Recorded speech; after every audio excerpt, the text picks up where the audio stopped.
O Tecendo em Reverso de hoje homenageia um dos maiores pensadores brasileiros, cuja trajetória, tanto pessoal como intelectual, são arrebatadoras.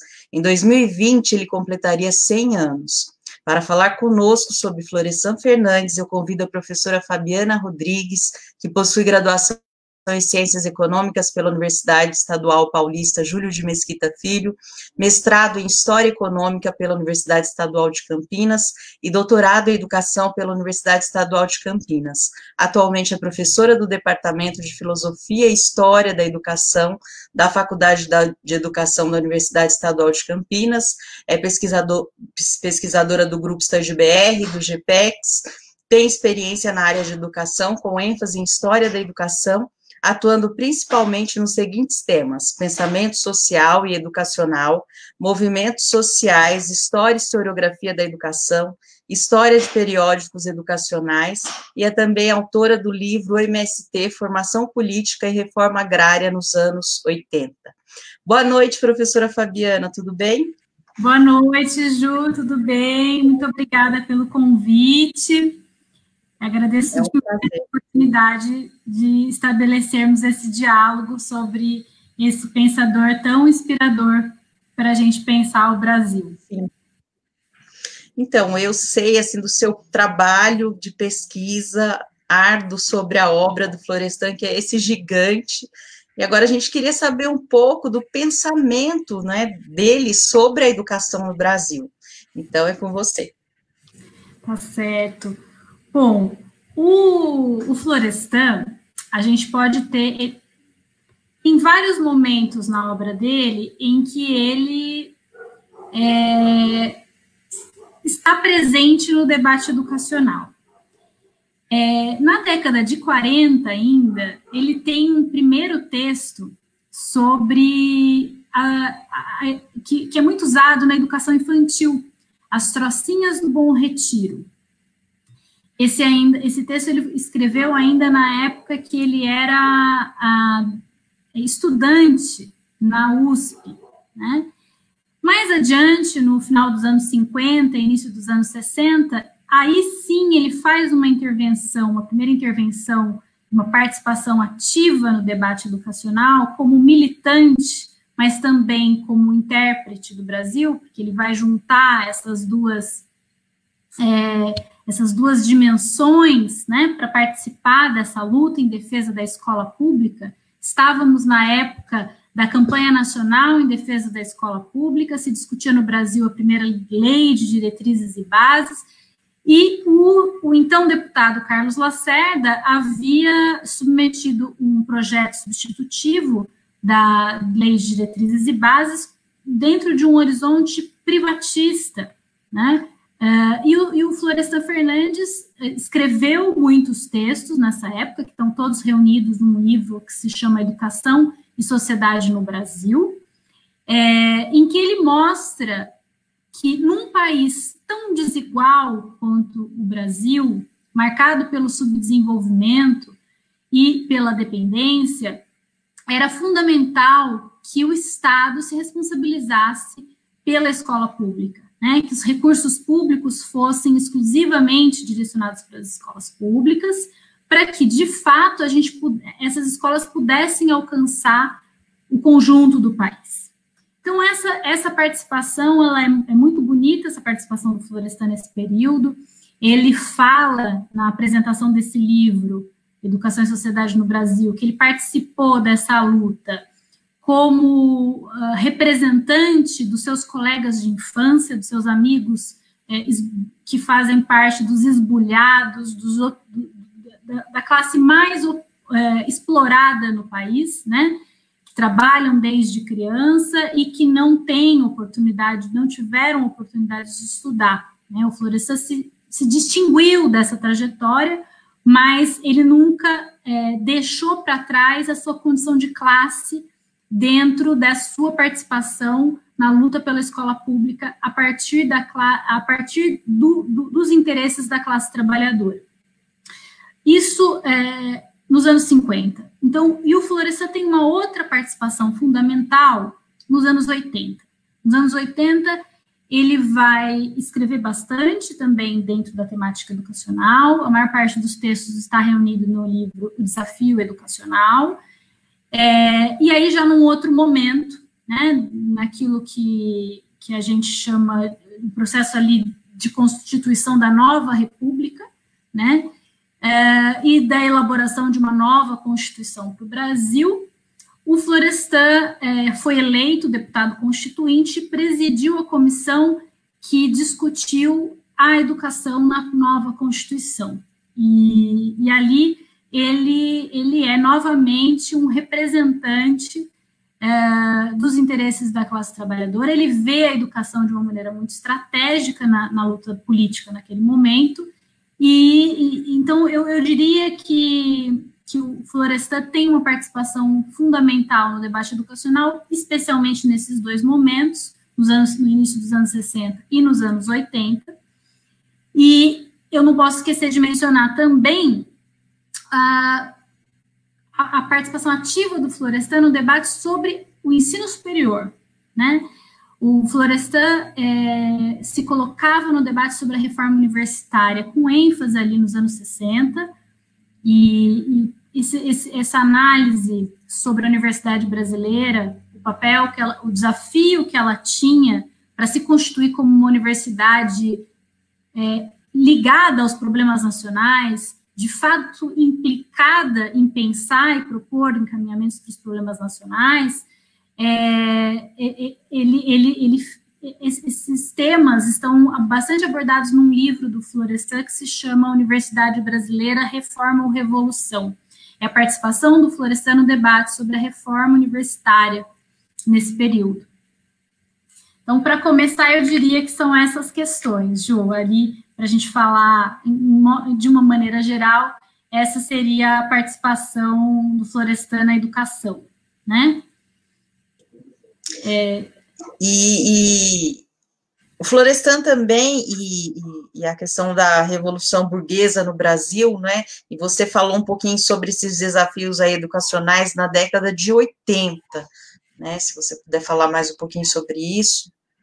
A obra mais importante, o Florestan é autor de uma vasta obra, né? Isso é uma coisa que ele começa nos seus estudos já na pós-graduação e como docente. Ele estuda os tupinambás, ele tem obras clássicas sobre os tupinambás, depois ele estuda também a questão racial no Brasil, a integração do negro na sociedade de classes, e a visão do Florestan Fernandes sobre o Brasil vai amadurecendo por várias razões. Primeiro, eu acho que a gente precisa entender um pensador desse porte, especialmente um pensador desse porte, a partir da época que ele vive, né? Entender em que contexto ele estava inserido. O Florestan, ele é vivamente determinado, marcado pelo tempo que ele vive, né? Então, o Florestan dos anos 50, início dos 60, é um Florestan que ainda acredita na possibilidade da realização de reformas democráticas no Brasil para a constituição de um capitalismo mais democrático. O golpe militar de 64 é uma grande... determina mudanças tão importantes na sociedade brasileira e estabelece traços definitivos para as transformações capitalistas que o Brasil vivia, né? Isso está muito presente na obra que eu considero a obra mais importante do Florestan, que eu considero também um ponto de chegada, né? Um acúmulo. A gente não entende essa obra sem essa trajetória anterior desse Florestan que estudou a questão indígena, que estudou a questão do negro, e que se empenhou na campanha nacional em defesa da escola pública, e que chega ali no final dos anos 60 com uma visão muito apurada do que é o Brasil. E vai percebendo, né, após a instalação da ditadura militar, especialmente depois de 1968, um ato institucional número 5, que o capitalismo brasileiro era incompatível com as reformas democráticas que historicamente ocorreram nos países centrais do capitalismo. E isso ele escreve e destrincha muito bem nessa obra, que é A Revolução Burguesa no Brasil. Ele vai mostrar a inviabilidade da superação do capitalismo dependente e subdesenvolvido, essa característica, né, do subdesenvolvimento e da dependência como uma dupla articulação que estrutura o modo de ser do capitalismo na periferia e inviabiliza uma perspectiva de um capitalismo democrático, né? Isso coloca o Florestan num horizonte socialista, né?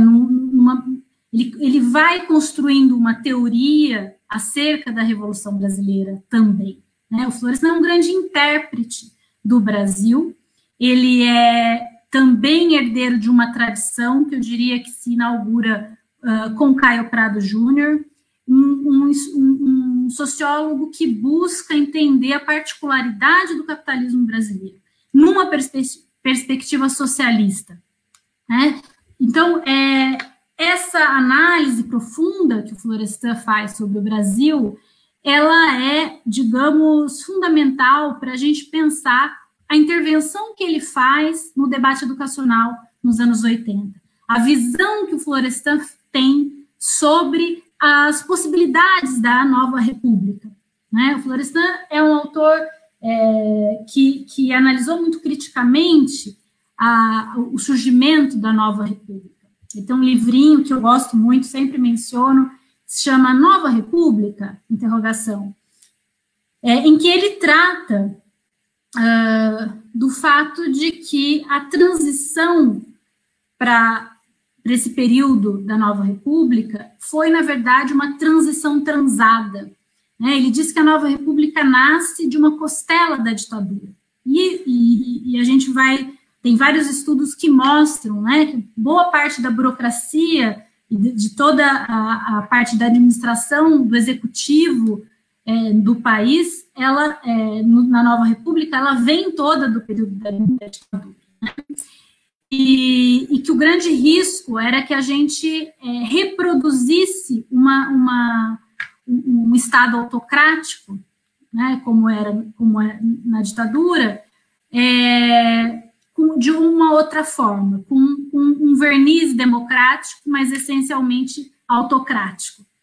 Esse era o grande risco na visão do Florestan, e ele deposita uma grande esperança e uma grande militância na luta pela escola pública, nesse momento, tendo tudo isso em vista, né? Eu acho que o que distingue as contribuições do Florestan para a educação é que ele pensa a questão, o desafio educacional brasileiro, tendo em vista toda essa análise que ele tem sobre o Brasil. Então, a intervenção política dele, como deputado, como publicista, nos anos 80, ele é um escritor, ele tem coluna na Folha de São Paulo, né, nos anos 80, ele pensa, então, a questão educacional como fundamental. Por quê? Ele vê que a democratização da escola pública, e ele pensa isso de uma maneira radical, ele fala, não se trata de expandir a escola básica, se trata de expandir todas as oportunidades educacionais, em todos os níveis, para o conjunto da população brasileira, né? Alcançar o mesmo padrão que a classe média alta, as elites têm de escola, para que todas as crianças, adolescentes e jovens tenham acesso. E isso tudo ele pensa em que perspectiva? Qual é o desafio para o Brasil? De fato, construir uma democracia ampliada que force a revolução dentro da ordem e nós cheguemos ali num horizonte socialista. E para isso, aquela frase famosa dele, né? Feita a revolução nas escolas, o povo a fará nas ruas. Ele coloca um papel muito importante na educação pública. Ele tem uma fala do Florestan na Constituinte, em que ele fala que a educação é tão grave quanto a miséria, a fome, porque aquele que possa ir para as escolas, né, garantir essa escola, pode ser um meio de garantir que essas pessoas possam lutar contra a fome, né, contra essa desigualdade tão tremenda no país. Então, eu diria que esses são alguns aspectos importantes aí para a gente pensar e entender a obra do Florestan Fernandes.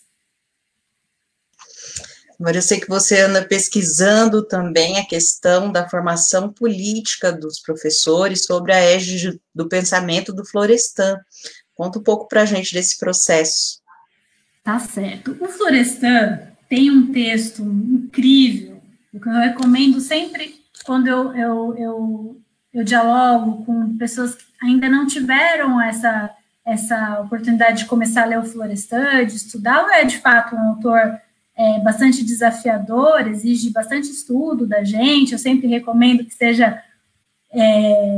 se forme grupos para estudar o Florestan, né? Porque no diálogo, na leitura coletiva, ele se torna mais acessível. Mas tem um texto, então, do Florestan, que está no livro Desafio Educacional, que se chama A Formação Política e o Trabalho do Professor. Esse texto também foi recentemente publicado pela editora Lutas Anticapital e pode ser baixado gratuitamente no site da editora. Eu recomendo sempre a leitura desse texto, porque nesse texto, o Florestan, ele faz uma análise histórica sobre o professor, né? E ele diz assim: o professor no Brasil foi, e é um sujeito brutalizado. Somos todos brutalizados, né? Ele se coloca como professor. Por quê? Né?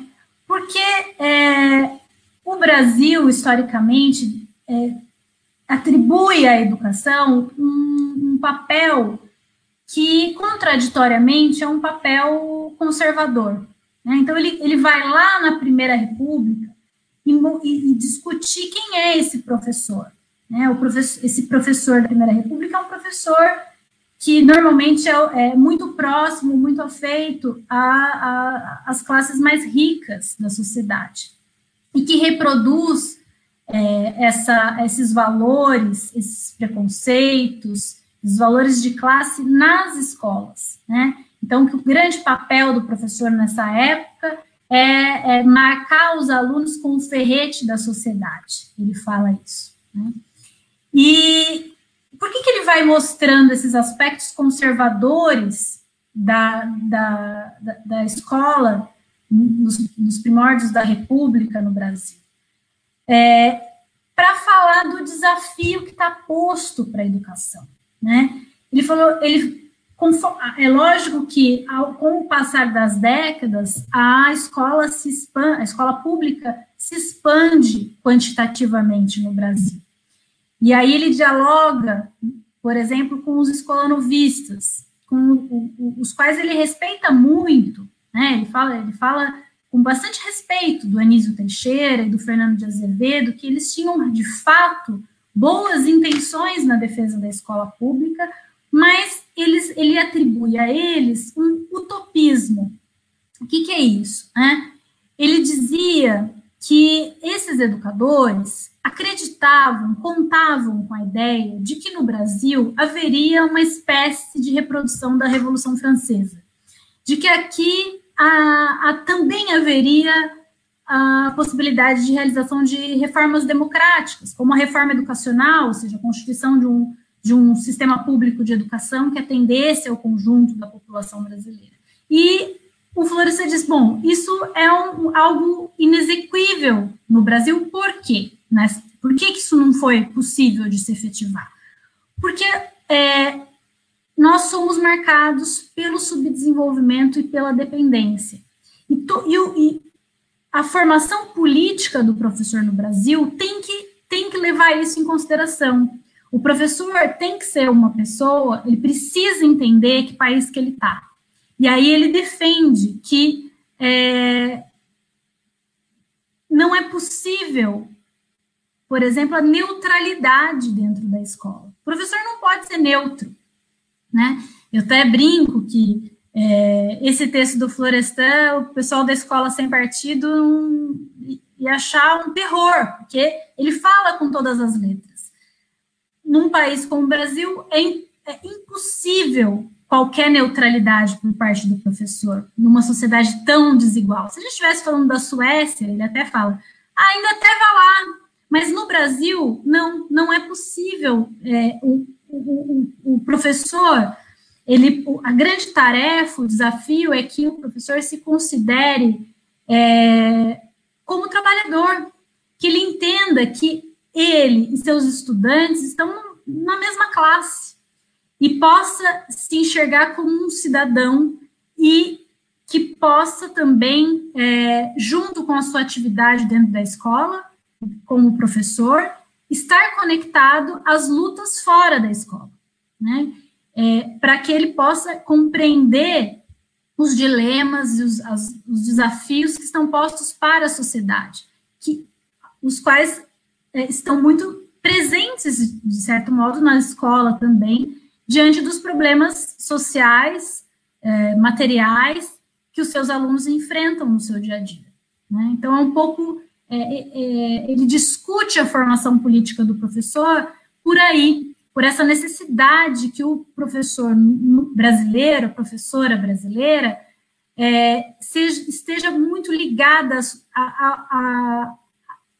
possibilidades, aos desafios que essa sociedade tem pela frente, né? E aí, uma leitura que passa pelo estudo da dependência e do subdesenvolvimento. Nós somos um país subdesenvolvido, né? Isso fica muito claro. Parece que a gente já teve ilusões, né, de que nós trilharíamos aí já houve essa ilusão, né, de que nós estaríamos trilhando um caminho para a superação dessa condição de subdesenvolvida, mas tudo nos leva a crer que as profundas desigualdades sociais no país não nos deixam acreditar nisso. Isso, Ju. Fabi, para os jovens que estão iniciando a leitura do Florestan, indica algumas obras, por favor. Indico, sim. Bom, para aquelas pessoas que são da educação, eu recomendo esse que eu acabei de mencionar, a formação política e o trabalho do professor, né? Para quem quiser ir já para um estudo bem sofisticado, que eu sempre recomendo, faça um estudo em grupo, né? Eu acho que a Revolução Burguesa no Brasil é uma belíssima obra. Para quem quiser conhecer quem foi Florestan, sua trajetória, os caminhos teóricos que ele percorreu, eu gosto muito de um texto que se chama Em Busca da Sociologia Militante, que é um capítulo de um livro que se chama A Sociologia no Brasil. Eu confesso, assim, quando eu encontrei esse texto, eu encontrei mais, eu não fiz esse caminho de começar por ele, fui chegando, né, ainda estudo obras, atualmente estou estudando uma obra do Florestan que eu não tinha lido ainda, que se chama Teorias do Autoritarismo, apontamentos sobre a teoria do autoritarismo.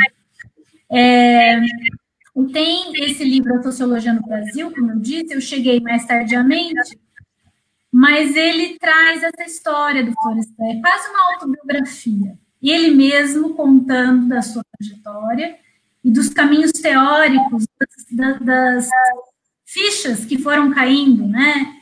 Por exemplo, uma curiosidade que eu acho muito interessante.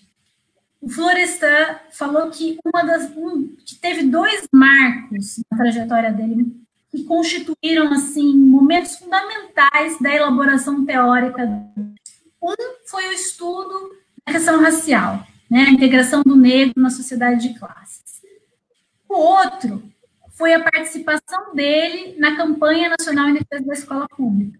Ele fala que ele aprendeu muito sobre o Brasil nessa campanha. Ele viajou o Brasil fazendo palestras, falas em defesa da escola, participando de debates, né, da escola pública, defesa da escola pública. E ele falava que uma das coisas que ele aprendeu, ele até desenvolveu um conceito a partir disso, é que ele não compreendia, para ele não entendia como é que as pessoas podiam ser contra a escola pública. Aquilo como é que um país, em pleno processo de desenvolvimento industrial, né, a gente vivia ali os tempos do JK, de amadurecimento do processo de industrialização, seriam contra a universalização da escola pública, né? E aí ele percebe o quê? Ele falou, ao final dessa campanha, e a derrota, porque ele entende que a LDB foi uma derrota, a perda de uma oportunidade histórica de concretização, né, da universalização da escola pública, ele diz, eu entendi que existe na burguesia nativa uma resistência sociopática à mudança. E aí ele desenvolve esse conceito, né, da resistência sociopática à mudança. E ele fala que tem uma sociopatia porque elas são resistentes não é porque estão para o outro projeto, porque porque elas são apegadas ao passado, apegadas ao status quo, e não tem nada de construtivo nessa resistência, né? Então, esse é um aspecto bem interessante, ele conta nesse livro, nesse texto, que ele fala do percurso teórico dele também. Ele vai contando da vida dele e da construção teórica, como é que ele vai amadurecendo a visão que ele tem sobre o Brasil. Né? Ele vai falar, por exemplo, que o golpe de 64 e o que ocorre em 1968 são muito importantes para ele perceber o que não era possível no capitalismo brasileiro, né? O bloqueio às reformas democráticas e uma contra-revolução permanente, né? Um processo de bloqueio às lutas sociais, é um sonho que essa elite brasileira tem de suspender o processo histórico, como se ele pudesse, se fosse possível, paralisar a história. Né? Esse é o sonho dessa burguesia nativa. Evidentemente que a história não para, e esse é o interessante, que dá margem para a gente ter esperanças, inclusive. Né? Com certeza. Maravilha, Fabi. Eu queria ouvir um pouquinho aí quais são as suas leituras de quarentena. Ah, que legal. Então, Ju, eu ando muito, muito apaixonada pela literatura brasileira. E eu até comentava com você antes que nesse período difícil, né, nesse pandemônio que a gente tem vivido, tá difícil manter a nossa firmeza, ficar em pé. Às vezes dá muita tristeza, muito desânimo, né, uma desesperança muito forte. Estudar a história e estudar os clássicos da literatura tem me dado uma certa força. Então, eu comecei nessa quarentena, eu li, meu primeiro livro da quarentena foi Grande Sertão Veredas. Eu nunca tinha lido, tinha tentado ler por 2 vezes e não tinha conseguido, parei, e dessa vez eu enfrentei, né? E foi maravilhoso. Em grande medida eu li depois de uma fala que eu ouvi de um crítico literário brasileiro bastante conhecido, que se chama Silviano Santiago, em que ele fala assim, que o Grande Sertão foi escrito em 1956, e foi publicado, em 1956.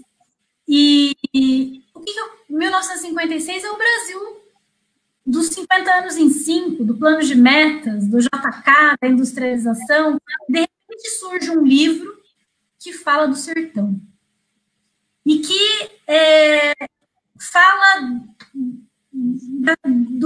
das questões mais brutas do Brasil, da violência, da miséria, né, da pobreza, do homem rústico, se a gente for usar um termo do Florestan. E ele falou assim, o Guimarães mostra para a gente as trevas. O que ninguém queria falar daquilo, né? Queria falar do Brasil moderno, do Brasil que constrói Brasília. E ali do lado de Brasília está o Grande Sertão, né?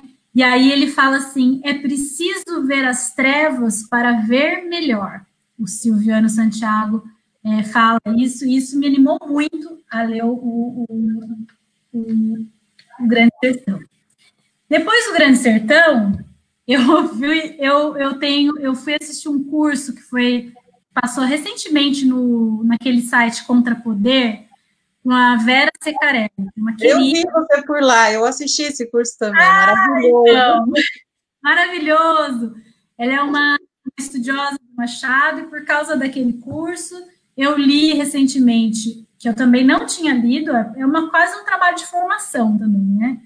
O Memórias Póstumas, de Brás Cubas, e ontem terminei o Quincas Borba. E esses dois, o Memórias Póstumas, eu ficava chocada com a atualidade. É incrível, tem uma passagem sobre pandemia lá, e essa lógica do deixar morrer, né, junto com essa ironia machadiana, que é fascinante. Eu estou aqui com a minha mesa de trabalho com os comentaristas, né, do Machado, dos estudiosos, eu estou encantada. E, por fim, Ju, o que eu ando lendo bastante também são algumas memórias de lutadores brasileiros, que também têm me dado força. O quanto todos aqueles que lutaram pelo Brasil passaram parte das suas vidas presos, né? Então, eu estou lendo As Memórias do Cárcere, do Graciliano, e é fantástico. Eu também era uma obra que eu tinha começado e não tinha terminado, e agora já estou no segundo volume, que é maravilhoso. É um sujeito que foi preso sem processo, não tinha acusação nenhuma contra ele.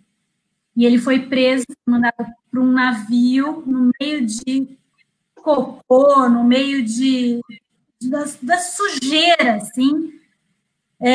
Depois ficou preso num presídio no Rio de Janeiro e vai para Ilha Grande, né, naquele presídio grande que existia lá. E usa com várias personalidades, lutadores, como a Olga Prestes, a Nise da Silveira, todo mundo preso, né, nessa época. A Gildo Barata. Por fim, também tenho lido as memórias do Gregório Bezerra e do Marighella, para ir cruzando são pessoas que viveram na mesma época, né, e que militaram, participaram dos levantes, por exemplo, da ANL, estavam no Partido Comunista, e lutadores, né? O Gregório Bezerra é uma coisa impressionante. Que sujeito forte, que garra, o que a fome ele é um nordestino que passou fome, viveu a fome na família, e o quanto isso tornou ele um homem aguerrido, sabe? Ele passou pela ditadura do Vargas, ele foi preso na ditadura do Vargas, ele foi preso na ditadura de 64, arrastado seminu pela rua, pelo pescoço, com 64 anos, na ditadura de 64. E nos anos 80, uma vida longa e uma pessoa querida. E, por último, esses dois livros, do Graciliano e do Gregório, tem textos do Florestan que comentam esses dois livros. O Florestan, numa das colunas que ele escreve, os dois saíram em colunas da Folha de São Paulo. Um texto sobre o Graciliano Ramos, ele diz ele diz nesse texto que o Memórias do Cárcere, do Graciliano, é o melhor livro para se entender o que é o Brasil. Como é que o Brasil trata o pensamento mais crítico, como é que ele trata os lutadores, né? O que são os porões dessas ditaduras. Não foi só de 64, né? Que a ditadura do Vargas, ela é muito didática para alguns. E depois ele tem um texto sobre o Gregório Bezerra, quando o Gregório Bezerra morre. Linda homenagem do Florestan a ele. É isso. Obrigada. Maravilha. Fabi, tem uma pergunta aqui do Marcos Paulo Oliveira, que é o seguinte, não sei se eu entendi direito, quais progressos temos atualmente para um caminho de atuação na sociedade? Acho que tem a ver com militância, né? Eu não sei também se eu entendi bem a pergunta, né? Eu acho, não sei, se ele quiser explicar melhor, eu não entendi bem a pergunta. Então, bom, se estiver por aqui... E qual o grande legado, assim, que você acha que o Florestan nos deixou, Fabi? Olha, Ju, eu diria o seguinte, nenhum autor, assim como ele é determinado pelo seu tempo, ele então produz a sua obra muito vinculada aos problemas do seu tempo. E eu diria, então, para começo de conversa, que não dá para ler o Florestan achando que ele vai responder tudinho que a gente está vivendo agora.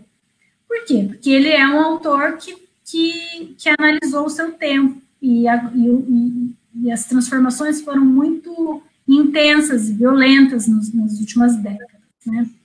Por outro lado, aí eu entro no legado.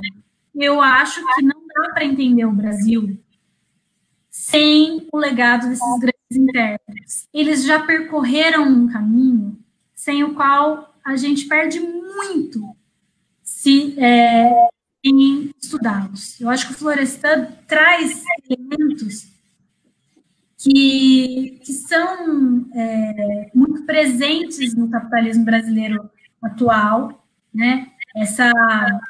Só para dar um exemplo, né? Essa questão do subdesenvolvimento, como é que ele da manutenção do atraso, né? O subdesenvolvimento como expressão das desigualdades e da manutenção do atraso, da criação e recriação das desigualdades, de uma dilapidação dos nossos recursos naturais, de expropriação de povos originários. Tudo isso, o Florestan teorizou sobre isso, e ele faz essa análise buscando compreender isso na totalidade. Então, que lugar o Brasil ocupa no processo mais amplo de acumulação de capital? Como é que esse capitalismo se constitui e se expressa no Brasil? Por que aqui o capitalismo é selvagem? Por que aqui... O capitalismo é selvagem em todo lugar, mas aqui ele tem essa selvageria se aprofunda. A violência é uma marca da nossa história, né? A violência contra a classe trabalhadora, contra os oprimidos, a marca da escravidão, tudo isso está na obra do Florestan, e eu acho que é fundamental para a gente entender essa realidade, né, que nós vivemos. Nosso colega Marcos Roberto Lima Marcão pergunta: como atuar dentro e fora da ordem na perspectiva de Florestan Fernandes? Como atuar dentro e fora da ordem, né? Eu acho que nessa dialética, né, de dentro e fora, o nosso papel, quanto intelectuais, é ter a clareza das possibilidades históricas que o Brasil tem, né? E eu acho que esse horizonte socialista, ele precisa estar na nossa análise política, né? E o Florestan, ele trabalha muito com isso. A expansão da participação política do conjunto da classe trabalhadora é fundamental. Como ela vai se organizar, como ela vai se manifestar, a gente precisa ultrapassar, superar essa democracia restrita que a gente vive, né? Nessa construção dessa luta massiva que o Florestan vislumbra, e foi um grande militante dessa causa, pensa ser, digamos, impossível que essa expansão dessa luta não nos leve a um horizonte socialista, porque as reformas radicais, estruturais, elas não cabem nesse capitalismo. Então, inevitavelmente, uma luta dentro de uma democracia ampliada vai nos colocar num desafio de construção do socialismo. Essa é uma análise que o Florestan faz muito respaldado nesses estudos sobre a formação social brasileira e sobre as possibilidades que o capitalismo brasileiro oferece. Não é uma simples um ideal apenas. Ele mostra concretamente como que na América Latina, ele faz sempre, ele tem livros que ele dialoga com estudos sobre os outros países da América Latina. Não tem como conciliar capitalismo e democracia, não tem como, o capitalismo aqui ele é bárbaro e ele se sustenta nessas desigualdades e nessa dependência. Romper com isso, e aí, como é que se rompe? Com uma pressão dessa democracia ampliada, dando condições para as pessoas participarem mais ativamente dos processos políticos, isso vai levar a uma pauta que rompe com o capitalismo. Essa dialética, a revolução dentro e fora da ordem passa por aí. Fabi, muito obrigada pela sua participação aqui hoje, vida longa ao seu trabalho, muito obrigada mesmo, viu? Eu que agradeço, Ju, pela oportunidade, pelo diálogo, muito bom, é sempre muito bom falar do Florestan e poder trazer um pouquinho de inspiração para as pessoas estudarem esse livro. Trouxe muita inspiração para a gente hoje. Um beijo. Obrigada, um beijo, tchau, tchau. O TCN Reverso de hoje vai ficando por aqui, mas para finalizar eu gostaria de ler um excerto do artigo Florestan Fernandes e a Educação, do professor Demerval Saviani. A prática educativa, a produção científica, a militância incansável e a tenaz ação do publicista Florestan Fernandes permanecem como uma contribuição inestimável e sua figura coerente e íntegra constitui um exemplo a impulsionar as lutas que somos impelidos a continuar travando para criar uma sociedade capaz de atender às exigências mínimas do viver coletivo com dignidade, entre as quais se inclui a universalização da educação de qualidade. Trata-se de uma luta árdua que encontrará pela frente toda sorte de obstáculos. Com efeito, sintomaticamente, na parte que trata de educação, ciência e tecnologia, no livro A Transição Prolongada, figura como epígrafe, abre aspas, as aparências mudam, a realidade reproduz-se atavicamente, fecha aspas. Um beijo para vocês e até semana que vem.